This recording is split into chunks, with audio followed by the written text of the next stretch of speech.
Good morning Deepak. Good morning Devprakash ji, कैसे हैं आप? First class. आप बताएं, आपके क्या हाल है? All good sir, things are good now. We are almost out of COVID thing, hopefully right चीजें राइट। अच्छी हैं अब. मार्केट पिक कर रहा है, चीजें अच्छी हैं. That is very right. Good, that is very good. तो दीपक, सबसे पहले तो आपको बहुत बहुत धन्यवाद। I mean, you thank accepted you. Our invite to be part of today's discussion. तो थैंक यू सो या much for that. And thank you so much for the invite. हाँ, तो ये स्टार्टअप दुनिया प्रोग्राम जो हमारा है दीपक, उसमें आइडिया बड़ा सिंपल है कि हम जानना चाहते हैं कि स्टार्टअप दुनिया में हो क्या रहा है ना। And entrepreneur like yourself, when they enter और टेक ए प्लंज, क्या दिमाग में चल रहा होता है, और जब ये जर्नी पे होते हैं तो वो सब क्या फेस कर रहे होते हैं। क्योंकि अगर बाहर से देखें तो बड़ा आसान दिखता है एंटरप्रेन्योरशिप, और सबसे आसान दिखता है, राइट। एंड मैंने तो बहुत लोगों से दीपक बात की है जिसमें उन्होंने बोला है कि यार, I want to do entrepreneurship because I'm fed up with 9 to 5 job, right? और ये सबसे बड़ी मिथ है, सबसे बड़ी मिथ है, बिकॉज आप रियलाइज नहीं करते आप 24/7 मोड में जा रहे हैं, यू नो। 9 to 5 27/4 आप मोड में जा रहे हैं. True true. ये 9 to 5 आपको लग रहा है कि यार ज्यादा है, बट एंटरप्रेन्योर राइट. बन जाते हैं। हाँ, it's a 24/7 mode. It's a 24/7 mode. So I'm hoping कि we will have some interesting conversation and some great learning from your experience in today's discussion. But मैं दीपक आपसे सवाल पूछना चाहता हूँ कि आपने 2003 में, I think you completed your CA and you started in 2003 your 2003 career.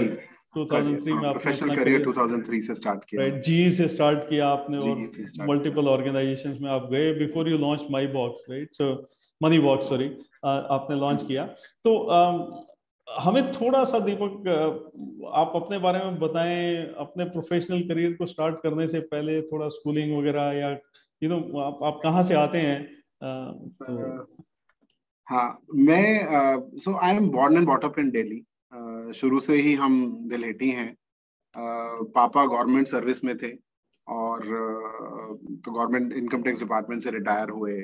तो हमारा मतलब एक फैमिली में एक थोड़ा सा पढ़ाई को लेके बहुत जोर था. तो मेरी रियल सिस्टर हैं बड़ी, जो कि पीडियाट्रिशियन है. तो they run a hospital. And then एक यंगर ब्रदर है who runs a company called Fab Hotels. तो उन्होंने इंजीनियरिंग करी, तो मैंने सीए चूज किया. तो आई थिंक ऐसा था कि सब लोग ने अपना अपना इंडिपेंडेंट व्यू. तो वी आर थैंकफुली, पेरेंट्स ने कभी पुश नहीं किया. पढ़ाई को लेके बहुत पुश किया, बट करियर चूज करने को लेके पुश नहीं किया. तो सबने अपना अलग अलग करियर ऑप्ट किया. ऑब्वियसली हमें इंस्पिरेशन मिलती थी, मतलब कि कुछ करना है बड़ा, क्योंकि घर में ऐसा माहौल था कि आपको टाइम बिल्कुल वेस्ट नहीं करना है. मम्मी बहुत स्ट्रिक्ट थी इस मामले में कि आपको वेस्ट नहीं करना है, तो फिर कुछ करना है. तो यहाँ से शुरुआत हुई. फिर सीए ज्वाइन किया. तो देन आई रियलाइज्ड कि टिपिकली ऑडिट जो है वो I am not a fit there, मतलब थोड़ा सा मिसफिट है. इक्विटीज में बहुत इंटरेस्ट था, और उससे पहले मैं बोलूंगा कि बिजनेस में बहुत इंटरेस्ट था.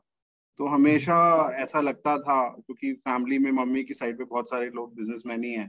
तो हमें हमेशा से एक चीज लगता था, कुछ भी करें चाहे छोटा करें, ये तो कभी नहीं सोचा कि कितना बड़ा होगा, पर अपना हो. हमेशा से ये था कि मतलब वो रिटायरमेंट वाला इतना चीज ना रहे, कुछ अपना हो. तो वो शुरू से माइंड में था. और वो साथ साथ जब स्कूलिंग में थे, कॉमर्स में थे, तो इक्विटीज में बहुत इंटरेस्ट आया, ये जो स्टॉक मार्केट में लेके. तो फिर करियर उसी तरह से हमने शेप अप किया. जी ज्वाइन किया, वहां पे सब क्रेडिट एनालिसिस किया. 4 साल डॉचे बैंक के लिए काम किया, इक्विटी रिसर्च, क्रेडिट रिसर्च. फिर बैंक ऑफ अमेरिका ज्वाइन किया दिल्ली में. तो वहां पे मैं पूरा एशिया पैसिफिक का एक इंडस्ट्री रिस्क पोर्टफोलियो में हैंडल कर रहा था. ओके. शुरू से एक चीज जरूर थी कि इंडिया में ही रहना है, ये भी एक बहुत इनग्रेन था. तो जहाँ भी हुआ तो ऐसा लगता था कि नहीं, अब बाहर जाना पड़ेगा. बैंक ऑफ अमेरिका में भी ऐसा सिचुएशन था कि आपको अगर करियर में ग्रोथ चाहिए तो बाहर जाना पड़ेगा. तो मेरे प्रीवियस बॉस से भी बहुत बात हुई, उनका ट्रांसफर हुआ हांगकांग में. बट ये रियलाइज हुआ कि नहीं, हमें इंडिया में ही रहना है। तो वो फैमिली अटैचमेंट एक बहुत जरूरी थी। तो सब लोग इधर गुड़गांव में ही हैं, तो लगता था कि हम वो मिस नहीं कर सकते किसी भी कॉस्ट पे। तो उसके चलते ऐसा हुआ कि फिर फाइनली रियलाइज किया कि भाई शुरू से ये था कि अपना बिजनेस करना है। तो 2011 से मैंने अपना बिजनेस शुरू किया इनफैक्ट। तो वो एक इन्वेस्टमेंट बैंकिंग, इन्वेस्टमेंट इक्विटी वाला जो हाँ हाँ जी हाँ जी। तो वेंचर कैपिटल के नाम से एक फर्म खोली जो मैंने 9 साल रन करी। अभी भी वो है, बट एज ए इन्वेस्टर है कंपनी में। तो वहां पे हम बड़े क्लाइंट्स के लिए डेट और इक्विटी रेज करते थे। ओके। बट साथ में हमेशा से एक ये था कि थोड़ा इम्पैक्ट चाहिए, जो भी हम काम करें तो एक सोशल गुड होना चाहिए। तो मैंने जितना भी कंपनियों के लिए पैसा रेज किया अपने उस 9 साल के टेन्योर में, वो सारे ही मैन्युफैक्चरिंग कंपनीज थी। सब मैन्युफैक्चरिंग कंपनीज के लिए रेज किया। और शुरू से वहां भी मतलब मैं जब जाता था तो एक क्लाइंट नागपुर में पकड़ा, कोई उड़ीसा में पकड़ा, कोई एम्बर एंटरप्राइजेज एक कंपनी है, वो एलजी आप जानते होंगे, तो they are the largest air condition manufacturer. तो जब उनके साथ भी स्टार्ट किया तो वो सेलाकुई में इनका ऑफिस था, दिल्ली में नहीं थे वो लोग। तो मुझे हमेशा ये थोड़ा सा टच था कि ना मेट्रो से बाहर जाके काम करना है, और मैन्युफैक्चरिंग स्पेस में जहाँ पे एम्प्लॉयमेंट जनरेशन बहुत क्रिएट हो। आपने अगर पैसा रेज कराया तो वो टिपिकली वहां पे जाए, लोकल इकोसिस्टम को कंट्रीब्यूट, लोकल प्रोसेस हो, एम्प्लॉयमेंट जनरेशन हो। कहीं ना कहीं ये बात हमेशा से दिमाग में रहती थी कि एक सोशल गुड होना चाहिए जो भी आप काम करें। Sure sure sure sure. तो वहां से शुरू हुआ। 8 साल ये प्रैक्टिस रन करी, क्लाइंट्स के लिए पैसा रेज किया। और एक ये नेचुरल फिनोमेना होता है कि आप सोचते हो अब इसको इंस्टीट्यूशन बनाना है। जैसे जैसे आप ग्रो कर गए हो, तो मैं और मेरा को फाउंडर है मयूर मोदी, तो दोनों का ये था कि भाई एक एक नेचुरल इंक्लिनेशन होता है। अगर आप ये फंड रेज करते हो यही सब, तो एनबीएफसी एक नेचुरल सा चॉइस होता है कि आप बोलो इसको बनाओ। यहाँ पे ये आइडिया ऐसे आया कि तो मनी बॉक्स पे दीपक, आई एम सॉरी बट हम आते हैं, बट मेरे हिसाब से जो मैंने आपको सुना और जो मैं मतलब बेसिकली जो लर्निंग्स ड्रॉ करना चाह रहा हूँ अपने लिए या अपनी ऑडियंस के लिए या सबके लिए, वो मेरे हिसाब से जो 2-3 चीजें आपने बहुत बहुत अच्छी बोली। मतलब आपने जो शुरुआत में बोली वो आपका जो पेरेंट्स की साइड से एक वो उनका जो वो था कि यार आपको स्टडीज में फोकस करना है, तो उससे आपको एक पर्टिकुलर फोकस मिला, आपको ये पता था कि टाइम वेस्ट नहीं करना। तो इसका मतलब तब से ही आपको ये क्लैरिटी जरूर आ गई थी कि यार कहाँ पे टाइम इन्वेस्ट करें तो वो वेस्टेज नहीं होगा, राइट? एंड हाँ जी हाँ जी, करियर ये वाइज बहुत आपने इनग्रेन्ड था फैमिली में कि आप टाइम वेस्ट नहीं करोगे, टाइम वेस्ट कुछ नहीं तो करोगे। करोगे।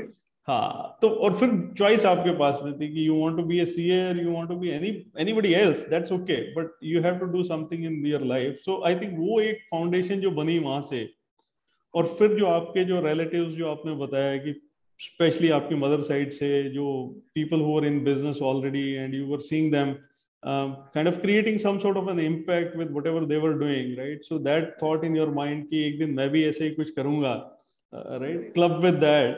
और फिर आपने जो अपनी लाइन चूज करी, मतलब अर्ली ऑन आपने अपने करियर में आइडेंटिफाई कर लिया, मुझे ऐसा लगा कि यार क्या चीज विद इन सीए ऑल्सो आपने जो की, तो उसमें आपने आइडेंटिफाई कर लिया कि यार क्या चीज ऐसी है जिसके बारे में मैं पैशनेट हूँ। अगर ऑडिट नहीं है तो नहीं है यार, आई मीन ठीक है, इट्स ओके। आई मीन ये थोड़ी है कि सीए किया और ऑडिट में मेरे को फर्स्ट ब्रेक मिला है तो I have to devote my life to it. I mean I can, so I think वहां पे बहुत सारे लोग जो हम उस एक उसमें ट्रैप में आ जाते हैं कि यार मैंने ये किया था और मेरे को ये फर्स्ट ब्रेक मिला and that is how I am defined as an professional today. उस चीज को आपने अपने ऊपर आने नहीं दिया, मतलब डे वन से ही क्लैरिटी रख के उसको ब्रेक कर दिया। हाँ बिल्कुल। तो मेरा ये मानना है कि हर चीज सबसे पहले कॉमन सेंस पे चलती है। कोई बिजनेस टेक्निकल तो आपको हमेशा नॉलेज मिल जाएगी, बट हर चीज के पीछे कॉमन सेंस होती है। अगर आप उसके हिसाब से चलेंगे तो आप सक्सेसफुल हो जाएंगे। राइट, बिल्कुल बिल्कुल बिल्कुल बिल्कुल। तो बहुत अच्छी मतलब चीजें आपने बताई Deepak, and there is lot to learn from what you already mentioned. And और एक दूसरा, एक पापा का बहुत एक जो हमें लर्निंग मिली लाइफ में, कि उनका हमेशा ये रहता था कि आपको कभी भी शॉर्टकट्स नहीं लेने हैं लाइफ में। तो वो मतलब although being in income tax वो हमेशा इस चीज पे रहते थे कि आपको ना ऑनेस्टी बहुत बड़ा लाइफ में रोल प्ले करता है। राइट तो वो बहुत बहुत ज्यादा इनग्रेन था कि आप कुछ भी राइट करोगे तो वो राइट ऑनेस्टी उसका वो राइट। होना चाहिए। I think integrity, sincerity, integrity एक पैशन, बहुत है जो कि परसुएशन, हाँ, हाँ। तो हमेशा से वो आपका रेपुटेशन आपका वो, तो मतलब कुछ भी करो ऐसा हो कि अगर घर वालों को पता है तो आपको कभी हाँ, ये ना लगे कि आपने कुछ छुपाया। छुप पाया, तो राइट हर चीज इतना ओपन होना चाहिए कि तो वो एक राइट। बहुत इनग्रेन था। एंड जब आप दुनिया में निकले हो गर्दन ऊंची करने के लिए, तो कोई ऑब्वियसली ऐसा काम गलती से भी नहीं हो कि गर्दन नीची करनी पड़े, तो आई थिंक वो तो सबसे बड़ी चीज है, सबसे बड़ी चीज है।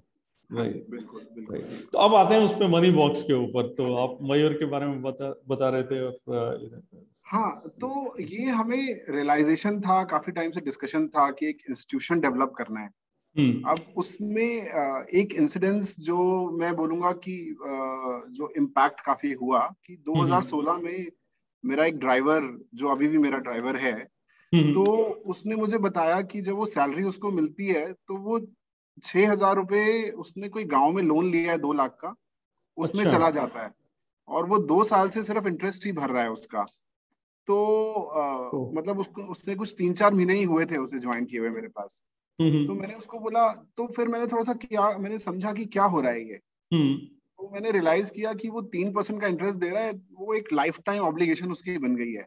राइट। और वो भी तब जब उसने अपने प्रॉपर्टी के पेपर दिए हुए हैं गाँव में, ओफो। जहाँ से उसने बोरो किया है। तो मैंने इमिजिएटली सबसे पहले तो उसको बोला कि ठीक है, तू वो पेपर मुझे दे दे, मैं तेरे को 18% पे दे देता हूँ और वो ईएमआई बना देता हूँ तेरी, ताकि हाँ 2 साल के तेरा लोन खत्म हो। राइट। वो लेकिन एक बहुत बड़ा इवेंट था इसको, कि हमने मनी बॉक्स में क्या करना है उसको देने के लिए। तो उसके बाद फिर उसने मुझे बताया कि उसके जीजा को भी ऐसे ही पैसा दे दो आप प्रॉपर्टी पेपर रख के। हाँ मैंने हाँ कहा चलो ठीक है आप ले लो। बट हाँ। देन ये समझ में आया कि गांव में भी, शहर में तो है ही, गांव में भी पैसा मिलना बहुत ही राइट। डिफिकल्ट है। फिर ये रिसर्च किया हमने कि क्या है। तो हम्म यहाँ से ये निकल के आया, तो पहले हमें लगता था इधर शहर में कि शायद बड़े कॉर्पोरेट लोन्स में थोड़ी दिक्कत होती है मिलने में, लेकिन हम्म इतने सारे एमएफआई हैं तो शायद हम्म। गांव में तो लोन ज्यादा दिक्कत नहीं होती होगी नहीं मिलने होता। में। पर तब पता चला, ये रियलाइज किया कि 200 प्लस एमएफआई हैं। जितने भी सारे बैंक्स हैं उनका अपना एमएफआई है, hmm. SFBs, NBFC MFI. But वहां पे एवरेज जो टिकट साइज है लोन का वो 40,000 ही है। ओके। मतलब आप 10,000, 20,000, 30,000 इस तरह का मान राइट। सकते हो। और उससे देखिए हेल्प तो है, बट वो हम्म। उतना नहीं है, वो जो लाइफ चेंजिंग चाहिए ना, वो नहीं है। राइट तो वो राइट। हमें समझ में आया कि एक 2.5 लाख करोड़ का मार्केट है जो एमएफआई का है, जो हम्म 10,000 से 50,000 तक के लोन कैटर करता है। हम्म। पर 50,000 से 10 लाख तक का जो टिकट साइज है, हाँ हाँ। उसमें हमें दो लेंडर भी नहीं मिले कि जो अच्छा। अनसिक्योर्ड। हाँ, तो हमने देखा सिर्फ, ये 2018 की बात है, हमने देखा सिर्फ एक ही लेंडर है जो हम्म। कि 2 ही साल पुराना है। अच्छा। तो क्या है कि ये ग्रुप लेंडिंग होती है एमएफआई में। जब आप हम्म। इंडिविजुअल लोन लेते हैं तो ना तो उनके पास इनकम का कोई प्रूफ है, ना कोई राइट जीएसटी है, ना कोई आईटीआर है, ना कोई बैंकिंग है। तो राइट। कोई लोन करना नहीं चाहता उनको। तो इसीलिए ये है कि भाई इतना बड़ा मार्केट जो 50,000 से 10 लाख तक का है, वो सिर्फ 1 लाख करोड़ का है। उसमें हम्म से भी ज्यादातर 5 लाख एंड अबव है जहाँ पे वो हम्म। कुछ हो पाता है। तो ये एक बहुत बड़ा हमारे लिए डेटा था कि हमें इधर कुछ करना है राइट इस राइट स्पेस में, कि एक जो प्रॉब्लम हमने समझी कि राइट। ये इतना डिफिकल्ट है कि लोग नहीं कर रहे हैं। क्योंकि आपके हम्म पास फिनटेक है, अगर आपके पास सैलरी है तो आपके पास 20 फिनटेक है जो 15-20 मिनट में लोन अप्रूव करते हैं। वो महंगे हैं सस्ते हैं, वो एक अलग वो है। हाँ, वो एक पर अलग बात। पर एटलीस्ट ये है कि गांव के लिए कोई फिनटेक कर नहीं रहा है, वो फिनटेक उनको होगा नहीं। और फिनटेक को डेटा चाहिए जो कि रिलायबल हो, हम्म। आईटीआर और ये सब वो, क्योंकि कंप्यूटर पे बैठ के आप एनालिसिस नहीं कर सकते पूरा जब तक बिल्कुल उसके से मिलोगे नहीं। बिल्कुल। तो ये सर बहुत बड़ा डिफाइनिंग फैक्टर था कि हमें इस चीज में करना है काम। हम्म। तो जहाँ पे फिर को फाउंडर्स के साथ हमने कहा कि हम लोग इस लाइन में ही जाएंगे, उसको समझ के। तो तो उसको ये फिर, एक बिगिनिंग था। हाँ, तो दीपक, ये एक बड़ा क्लियर हुआ हमें कि ये आइडिया कैसे आया, है ना, ओरिजिनेट कैसे हुआ। और आपने जो रिसर्च की उसने ये भी बताया कि there is a huge gap in the segment that you wanted to serve, और maybe you discovered the segment which was unserved, right, और right. Very lowly served. But इसको फिर एग्जीक्यूशन में जब लेके आए आप, तो आपने क्या क्या सेट ऑफ एक्टिविटीज की, या किस तरह से मतलब एग्जीक्यूशन पाथ को कैसे फॉलो किया आपने टू मेक इट हैपन? तो हाँ, तो उससे पहले सबसे पहले तो एक बैकग्राउंड रिसर्च होता है कि सबसे पहले आप मार्केट समझते हैं कि इस मार्केट में हो क्या रहा है, कि किस तरह की मार्केट है, किस तरह से काम हो रहा है इधर। तो सबसे पहले एक होता है कि आपने प्राइमरी रिसर्च समझा कि जैसे कि मेरा 70% ऑफ द कस्टमर मेरा डेयरी का है। तो जो मतलब जैसे 5 कैटल हैं, और उनको मैं पहली साइकिल में 2 कैटल खरीदने के लिए लोन देता हूँ, 1.5 साल बाद में 3 कैटल खरीदने का लोन देता हूँ। तो टिपिकली एक टारगेट है हमारे माइंड में कि जो भी मेरा बोरोवर है 3 साल के अंदर अपनी मंथली इनकम डबल कर ले। अच्छा, ओके।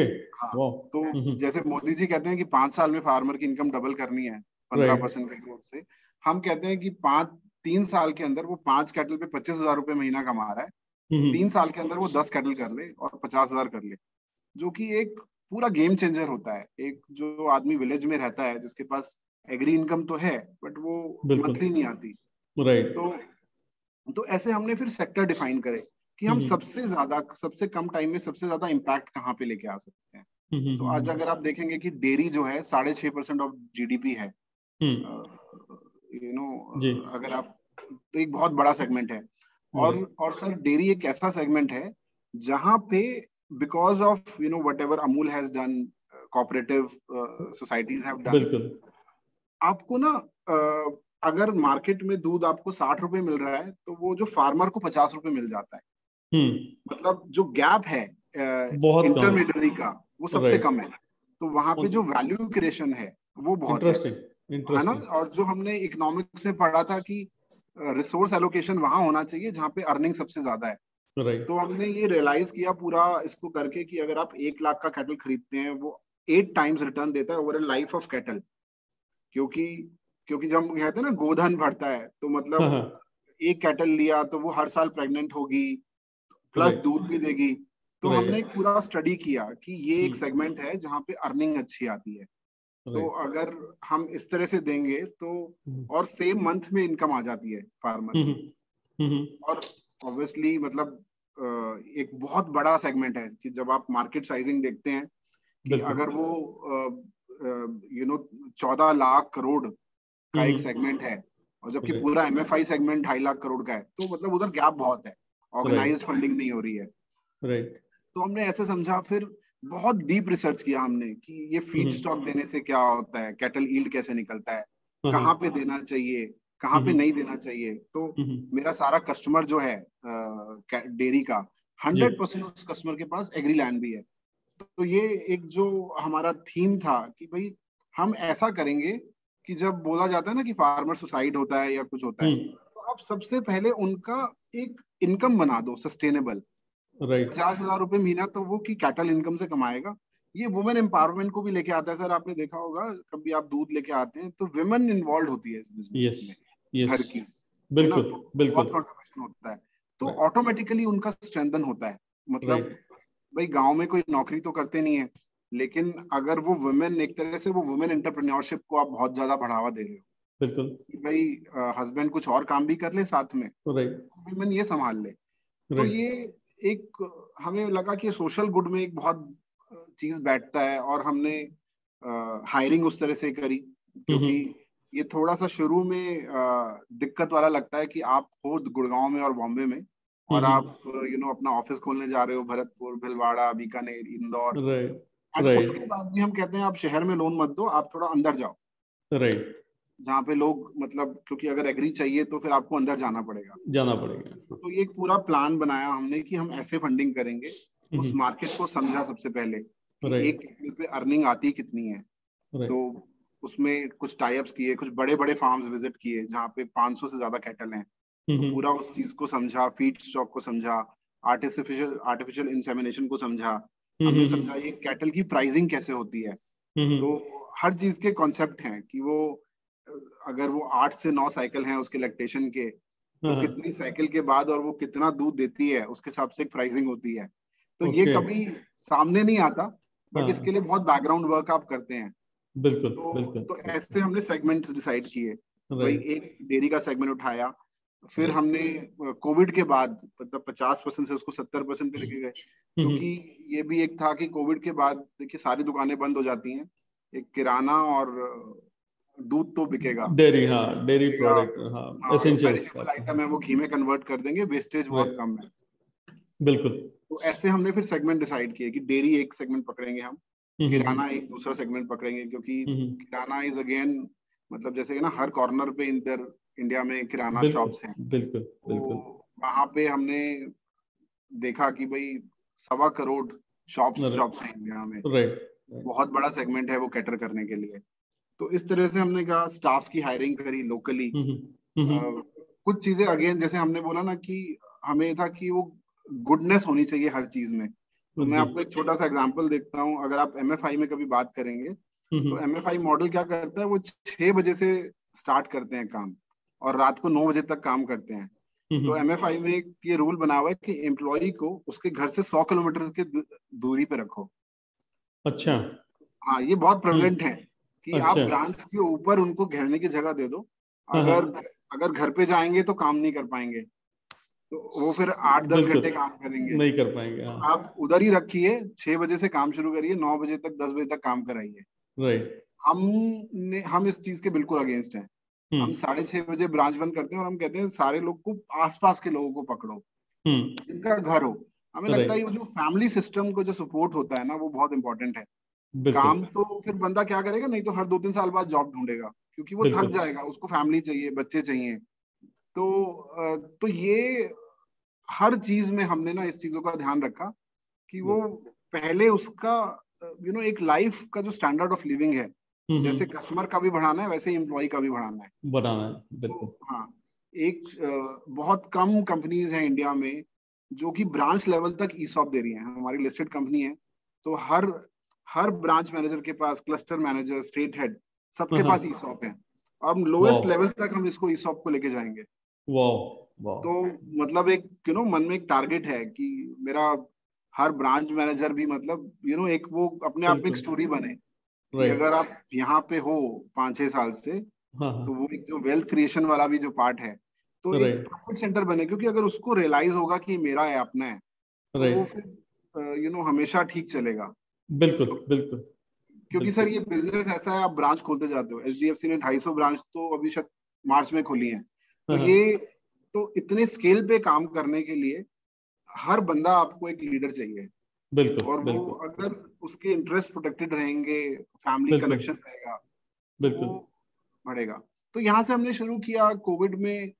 आ, हमारे साथ तो ऐसा हुआ जैसे कहते हैं ना कि जब सिर मुंडाया तभी ओले पड़े। तो एक ही साल हमें हुआ था हाँ काम करते हाँ, हुए, और हमने बिल्कुल, देखा कि कोविड आ गया।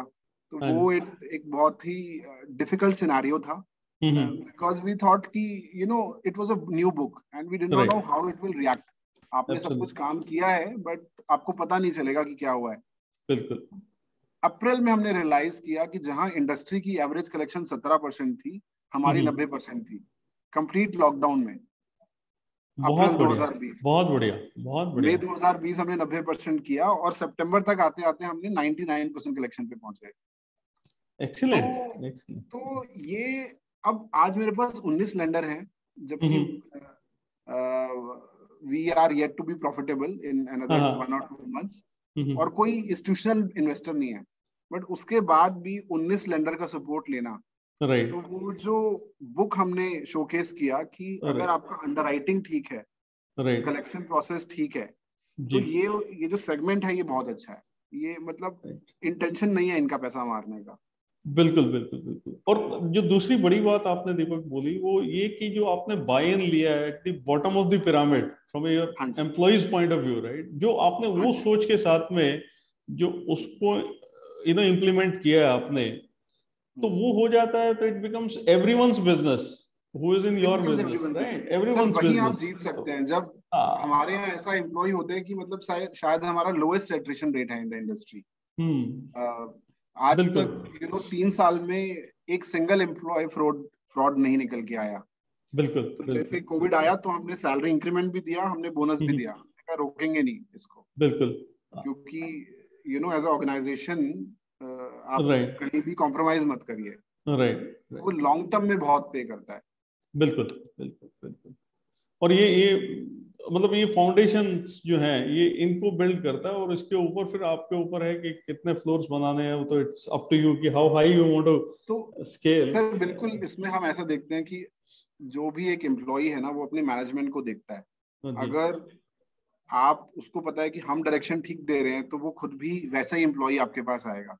बिल्कुल। आज जो हमने ये एक थॉट प्रोसेस जो हम रखते हैं कि भाई हमें आप ऐसा समझाओ कस्टमर को कि अपनी इनकम बढ़ा सकता है, जी। और हम बोलते हैं उनको समझाओ कि आप खेती बाड़ी के साथ थोड़ा सा ट्री फार्मिंग पे शिफ्ट करें। क्योंकि हमने देखा है कि अगर जो कस्टमर ऐसा करते हैं, जैसे आप समझिए आपने अमरूद उगाया, तो क्या होता है कि फसल कटती है, वो फिर से दोबारा रीडू करना है। लेकिन अगर राइट। आप फल उगाते हैं तो हाँ वो हाँ। हर साल आपको उगाना नहीं पड़ता, पर इनकम अपने आपकी आप। बढ़ती जाती है, मल्टीपल बिल्कुल। टाइम्स हो जाती है। तो अगर आप उसको ये सिक्योरिटी दे दें कि 50,000 तो उसका यहीं से आ रहा है, जी। तो अब वो जल्दबाजी में ना पड़े, वो ट्री हाँ। फार्मिंग करे, अपना धीरे धीरे पार्ट्स को कन्वर्ट करे। तो एक राइट। वो जो पूरा स्ट्रक्चर बन के आएगा कि भाई कभी बारिश ज्यादा हो गई, बारिश कम हो गई, तो उसकी इनकम, क्योंकि ट्री फ्रूट्स इतनी जल्दी खराब नहीं होते, बिल्कुल ये जो बिल्कुल। वेगरीज ऑफ नेचर से अगर राइट ट्री है, राइट। अ, तो वो हम उस डायरेक्शन में मूव कर रहे हैं। हम ब्रांच में हम डॉक्टर्स रख रहे हैं, वेट्स के, एनिमल डॉक्टर्स, जो हाँ कि मैंने शायद सुना। हमने कभी, हाँ, हाँ। कभी हमें नहीं पता कोई और ऐसी एनबीएफसी है जो बिल्कुल परमानेंट एज ए एम्प्लॉय रखती है वेट्स को, कि आप बिल्कुल। उनको एडवाइस करो कि मिल्क की क्वालिटी कैसे इंप्रूव करनी है, यील्ड कैसे इंप्रूव करनी है, क्या फीड स्टॉक देना है, हेल्थ राइट को लेके उनको राइट। राइट इंजेक्शंस उनको लगे, जो मतलब कोई बीमारी ना हो। तो वो एक हमने चीज को पकड़ा, और आई थिंक थोड़ा सा उसका सपोर्ट भी मिला हमें। जैसे right. Michael Dell and Susan Foundation ने हमें सेलेक्ट किया, 2 साल की स्टडी हाँ हाँ। इम्पैक्ट के ऊपर, वो हमारे लिए कर रहे हैं।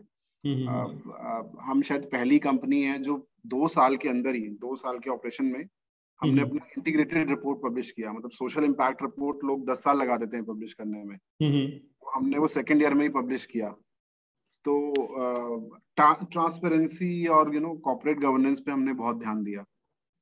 जब बिजनेस शुरू किया उससे पहले आरबीआई के एक्स एग्जीक्यूटिव डायरेक्टर और एक्स आईएएस ऑफिसर हमारे इंडिपेंडेंट डायरेक्टर्स बोर्ड पे थे। तो हमने ओके। एक करियर में यही रियलाइज किया, बैंक ऑफ अमेरिका में या मयूर एचएसबीसी में, कि सर इंटीग्रिटी का प्रीमियम बहुत ज्यादा है मार्केट में, मार्केट में है। आप उसको बीट नहीं कर सकते। तो वो जो, बिल्कुल। तो उन चीजों का हमने पे बहुत फोकस किया है हमने। आई थिंक जो आप ग्राउंड लेवल पे जो आप काम कर रहे हैं ना दीपक, जो हाँ मुझे जी। समझ में आ रहा है कि आई मीन अगर आप बिजनेस स्टार्ट कर रहे हैं, भले वो कोई भी बिजनेस हो, आपके केस में लैंडिंग का है, और अगर आप एक फाउंडेशन जो है उसके ऊपर काम कर रहे हैं कि यार मुझे जो मेरा कस्टमर है या जो मेरा बोरोवर जो है, मुझे अगर उसकी इनकम को बढ़ाना है, that is my intent right, बिल्कुल सस्टेनेबिलिटी बिल्कुल। लेके आनी है। जो हम आपने जो बीच में जो सुसाइड का भी जिक्र किया, वो सिनेरियो तो आएंगे ही नहीं। वो आते इसलिए हैं बिकॉज मुझे 1 साल वेट करना है अपनी फसल को उगाने के बाद एज ए फार्मर, एंड उसके अंदर there are lot of uncertainties. मुझे नहीं पता बरसात होगी नहीं होगी, होगी तो कितनी होगी, और कहीं ऐसा तो नहीं कि एक्सेस हो जाए या शॉर्टफॉल हो जाए, and everything is impacting me as a farmer. So I am really not sure sitting at any moment कि मेरी इनकम कितनी होने वाली है या मैं क्या खर्चा कर सकता हूँ नहीं कर सकता हूँ। और उसको आपने मंथली में कन्वर्ट कर दिया, और हाँ, मंथली में कन्वर्ट करने के साथ साथ आपने उसको रॉक सॉलिड फाउंडेशन बना दिया कि यार ये तो सस्टेनेबल इनकम, आपको रिकरिंग इनकम बन गई है राइट। अब रिकरिंग इसके इनकम बाद बन में गई।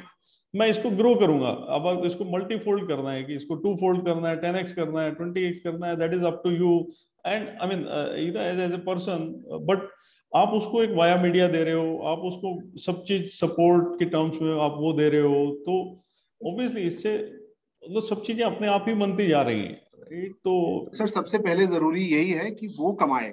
अगर वो बिल्कुल। मेरे उस पे नहीं कमाएगा, तो फिर हाँ वो तो कहीं ना कहीं मुझे ही घाटा होगा, मतलब बिल्कुल सूनर वो, और लेटर।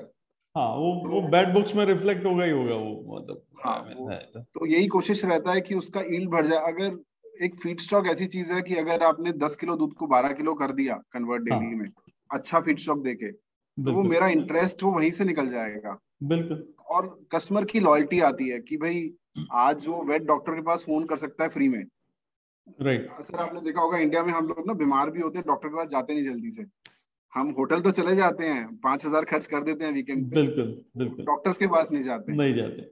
यहाँ पे हम ये बोलते हैं कि आपको ये फैसिलिटी फ्री है, आप जब दिल करे बिल्कुल फोन करो, आप वेट डॉक्टर को बुलाओ, वो आपको एडवाइस करेगा। तो वो कन्वर्जन होता है, एक जो लॉयल्टी डेवलप होती है ना, कि आप वो जो मैंने बोला ना कि बिल्कुल। पैसा कोविड में भी हम ले आते हैं, तो वो राइट। उसका ये होता है कि टच पॉइंट बहुत स्ट्रांग है। तो कस्टमर को लगता है कि ये खड़े हैं, तो फिर वो पैसा भी आता है। वो लॉयल्टी बनी है ना, बनी है, लोगों हाँ ने जी, उसको उसको एक्सपीरियंस किया है, उससे उन्होंने हाँ जी, देखा है कि उनकी लाइफ में किस तरह से लाइफ चेंजिंग बोल दो या आप कुछ भी बोल दो कि वो कैसे उनको एक्सपीरियंस हुआ है, तो उसकी फिर वो वैल्यू करेंगे और उसको वो उसकी आपको वजह से। डेफिनेटली रिटर्न देंगे, है ना, डेफिनेटली आपको रिटर्न देंगे। तो वो सब चीजें मिल रही हैं आपको। बहुत बहुत मतलब बहुत पावरफुल स्टोरी है दीपक, बहुत पावरफुल स्टोरी है। I am thank kind you of sir. एक थ्रिल्ड एंड बस, हाँ, हाँ बस क्वाइट एक कोशिश एक्साइटेड। है कि एक जो भी करें हम, छोटा करें बड़ा करें, बट एक राइट रेपुटेशन रहे राइट कि इट्स लाइक गुड पीपल, मतलब राइट। वो एक फीलिंग रहना चाहिए हमेशा। नहीं, एक दो चीजें जिस पे आप फोकस कर रहे हैं बार बार, मतलब आप उस पे फोकस अटेंशन लेके भी आ रहे हैं, which is about integrity and all, right. So I think this is the most important trait one may have if they wish to kind of start their business or entrepreneur journey. और जितना integrity वाला element आप लेके आएंगे अपने साथ में, शायद उतना ही ज्यादा आपको बड़ा प्ले मिलेगा, बिकॉज लोग आपको ट्रस्ट करेंगे, लोग आपको ट्रस्ट करेंगे तो आज लोगों की कमी नहीं है जो आपको आपकी जर्नी में सपोर्ट करना चाहते हैं, आपके अपने बिजनेस को बड़ा करना चाहते हैं, बिकॉज हर कोई तो इम्पैक्ट क्रिएट करना ही चाहता है, बड़ा जी इम्पैक्ट सर, करना ही इम्पैक्ट चाहता तो है। करना चाहते हैं लोग। हाँ, और बाय इन जो आपने सबको उसमें मिला के शामिल करके अपने उसमें प्लान में थ्रू ई सोप्स और वेरियस अदर मेथड्स, तो एक तरफ आप बोरोर्स को उनकी इनकम को बढ़ाने की बात कर रहे हैं, सस्टेनेबिलिटी की बात कर रहे हैं, उनकी एम्प्लॉयज को ई सोप्स के थ्रू कर रहे हैं, करियर ग्रोथ दे रहे हैं। तो ये पूरा इकोसिस्टम जब ग्रो करेगा ओवरऑल, तो फिर तो सब कुछ अच्छा ही होगा, राइट। तो ये फाउंडेशन तो बहुत आई मीन सॉलिड और स्ट्रांग आपने क्रिएट कर लिया दीपक। बस मैं शायद लास्ट में इतना जानना चाहूंगा कि अब क्या प्लान्स लेके आप चल रहे हैं, कि आपने ये एक बेस बना दिया और उस इम्पैक्ट को कितना बड़ा करना है, उसके कुछ आपके जो इमीडिएट गोल्स हैं या short term to mid term goals हैं, वो अगर उसके बारे में थोड़ा बहुत अगर आप बताना चाहेंगे तो आई थिंक वो भी अच्छा रहेगा। सर इमीडिएट तो मैं बोलूंगा कि देखिए, एक जो फाइनेंशियल गोल्स की तरफ अगर हम देखें, तो हमारे बिजनेस में इम्पैक्ट तो हम मेजर करते हैं, क्योंकि हमारे पास इम्पैक्ट ऑफिसर है, तो हम कॉन्टिन्यूसली इम्पैक्ट मेजर करते हैं। वो तो हम्म एक चीज है जो हम देखते हैं।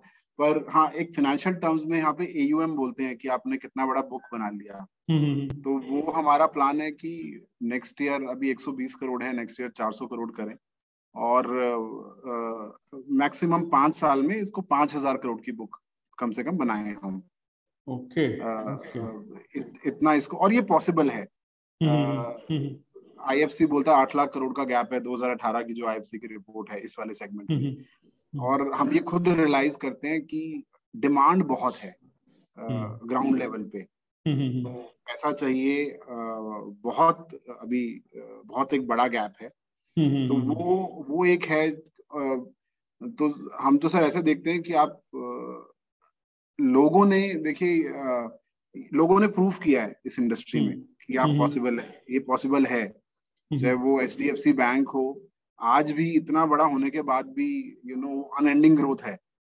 तो अगर आप अच्छे से चलें, क्रेडिट क्वालिटी मेंटेन करके चलें, तो राइट यहाँ पे ग्रोथ का कोई लिमिट नहीं है। राइट मतलब आप नंबर्स इसमें डिफाइन नहीं कर सकते। आप राइट 20 साल में 1 लाख करोड़ का भी बुक कर सकते हैं। राइट। मतलब ये सिर्फ आपकी लिमिटेशन है कि आपको कहाँ तक जाना है। कितना कर सकते हैं। तो टीम हमारे पास इतनी सॉलिड है हाँ कि हाँ। इसको बढ़ा सके। राइट और एक जो की फोकस हमेशा रहता है कि इम्पैक्ट जरूर होना चाहिए, राइट एक मेजरेबल इम्पैक्ट। तो राइट। अब हमने मतलब सेकेंड ईयर ऑफ ऑपरेशन में चीफ इम्पैक्ट ऑफिसर लेके आए, अब ग्राउंड लेवल पे इम्पैक्ट ऑफिसर हैं, वेट्स हैं। तो हम ये जरूर देखना चाहते हैं कि हम उसको मेजर कर सकें कि हर 3 साल में कितने मेरे कस्टमर हैं जो इनकम जिनकी डबल हम कर पा रहे हैं कॉन्सेप्चुअली। तो अगर वो होता जाएगा तो फिर आपकी सक्सेस आती जाएगी। बनेगा। तो आपने वर्ड ऑफ माउथ है सब। Right, definitely. तो एक आई थिंक लास्ट सवाल मेरी तरफ से दीपक, वो ये कि आपने एक सस्टेनेबल बिजनेस मॉडल को बनाया, राइट, एंड आप जो स्किल्स की बात कर रहे हैं, राइट, तो कहीं ना कहीं बड़ा क्लियर है मुझे कि ये जो स्केलेबिलिटी है वो 3 तरह से अचीव होती है। एक people, process, technology, right. People side पे आप ऑलरेडी फोकस कर रहे हैं, प्रोसेस साइड पे आपने बताया ही इन डिटेल कि आप किस तरह से फोकस कर रहे हैं। Technology is something that helps you achieve the scales, right. So थोड़ा बहुत टेक्नोलॉजी फुटप्रिंट के बारे में अगर आप बताएंगे, और उसमें आपका how are you invested in that and what's your future plan, I think. तो sir technology is one of the most important thing. ये आज बिजनेस करने के लिए अगर आप कहीं भी अगर टेक्नोलॉजी में अगर आप लैकिंग हैं तो ग्रो करना बहुत डिफिकल्ट है। तो आज मैं बोलूंगा कि 3 साल में हमने ये अचीव कर लिया कि मेरे लोन्स में मैं एक भी पेपर कलेक्ट नहीं करता अपने बोरोवर से। हार्ड कॉपी पेपर जीरो है। जो भी complete digitisation, completely digital process है, साइनिंग तक से लेके एग्रीमेंट भी डिजिटली है। तो मुझे कुछ नहीं रखना उससे, मतलब ये प्रॉपर्टी पेपर सिक्योर लोन में एक अलग बात हो गई, बट अदरवाइज ये पूरी तरह डिजिटल प्रोसेस है। सो हमने तो जो पूरा एनालिसिस है वो हमने ऐसे किया है कि मतलब इट्स विद इन आवर्स। सिर्फ आप डाटा डालिए और सब कुछ इंटीग्रेटेड है। तो अगर आपका जैसे कोविड आता है या कुछ होता है, हर एक सिंगल पीस जो है वो डिजिटल है, पूरा एनालिसिस। तो ये तो एक बहुत जरूरी चीज है कि अगर आपको टाइम ज्यादा लग रहा है, क्योंकि हम 5 दिन का तो टैट रखते हैं कस्टमर के मिलने से लेकर डिसबर्समेंट तक कि 5 दिन के अंदर काम हो जाना चाहिए। 5 दिन भी इसलिए क्योंकि उसको बैंकिंग स्टेटमेंट जब वो लेता है तो उसको टाइम लगता है देने में। हमारे लिए कुछ 5 घंटे का प्रोसेस है अलग अलग लेवल पे एनालिसिस का। तो टेक्नोलॉजी तो बहुत इंपॉर्टेंट है और हम कॉन्टिन्यूसली अब इस पे और ज्यादा इन्वेस्टमेंट रिक्वायर है, क्योंकि हम चाहते हैं कि वो एक वन स्टॉप शॉप की तरह बने। मतलब अगर एक डेयरी कस्टमर है तो वो ऐप पे मतलब काफी चीजें कर सके। राइट, तो बिल्कुल जो उसको चाहिए उस बिजनेस को परफॉर्म करने के लिए, क्योंकि वो फार्मर भी है। तो एक लॉन्ग टर्म ये है कि हम टेक्नोलॉजी का बेस इतना स्ट्रॉन्ग करके दें उसको कि चाहे उसको डॉक्टर कंसल्टेशन चाहिए, चाहे उसको कैटल ट्रेडिंग करनी है या समझना है क्या प्राइस चल रहा है, इंश्योरेंस करना है, हेल्थ करना है, तो सब कुछ उसको इंटीग्रेटेड मिले एक प्लेटफॉर्म पे। तो वही है कि अगर आप मतलब आपको डिफरेंशिएट तो आपको करना है, क्योंकि कस्टमर की लॉयल्टी तभी आएगी जब आप उसको पूरी तरह सपोर्ट कर रहे हैं। बिल्कुल। और अगर मैं अपने समझने में गलत नहीं हूँ तो this might open up new revenue opportunities for you, right? Avenues for you to kind of बिल्कुल सर, earn revenue है। तो हाँ, मतलब बिल्कुल तो बहुत इंपॉर्टेंट हो जाता है ये तो सब। बहुत इंपॉर्टेंट है कि आप आज मैं ऐसे देखता हूँ कि आज मेरे पास जो मेरा कस्टमर है उसके पास कुछ 80,000 कैटल हैं जो मेरे एक्टिव बोरोवर्स हैं। हर मेरे कस्टमर के pass on an average 7-8 cattle तो हैं ही, राइट। 5 से तो मैंने शुरू किया, मैंने उनको दिया। तो आज मेरे पास एक बहुत बड़ा बेस है जो मेरे लेंडिंग बिजनेस में है। तो अब उसमें अगर आप ब्रेकअप करें कि उसको क्या क्या चाहिए उसके लिए, तो एक ये बहुत बड़ा मार्केट है। पर हम सॉल्यूशन तब देना चाहते हैं जब हम बोले कि हाँ ये परफेक्ट है, इससे बेटर आपके पास कुछ नहीं है। बिल्कुल। और टेक्नोलॉजी उसके लिए मेन है। बिल्कुल, वो एक बहुत इम्पोर्टेंट चीज है जो चाहिए आपको। राइट। तो आज को लेंडिंग का हमें तकरीबन 6 महीने से हमने काम किया, और अब कल जाके ऐसा हुआ कि को लेंडिंग वो सिस्टम के साथ इंटीग्रेशन होना आईएप्स का, वो हमने अचीव कर लिया है। तो एक अच्छा लेवल आया है टेक्नोलॉजी पे। एक्सीलेंट। बहुत इंटरेस्टिंग, बहुत इंस्पायरिंग स्टोरी है दीपक। एंड मैं तो इतना ही बोलूंगा कि thank you so much once again आपने ये अपॉर्चुनिटी दी कि हम आपको सुन पाए। हमारे लिए भी है, लोगों को पता चले, अच्छा है और लोग आए। बिल्कुल ये बिल्कुल ये चीज ऐसी नहीं है जिसको हमें अपने तक रखना है।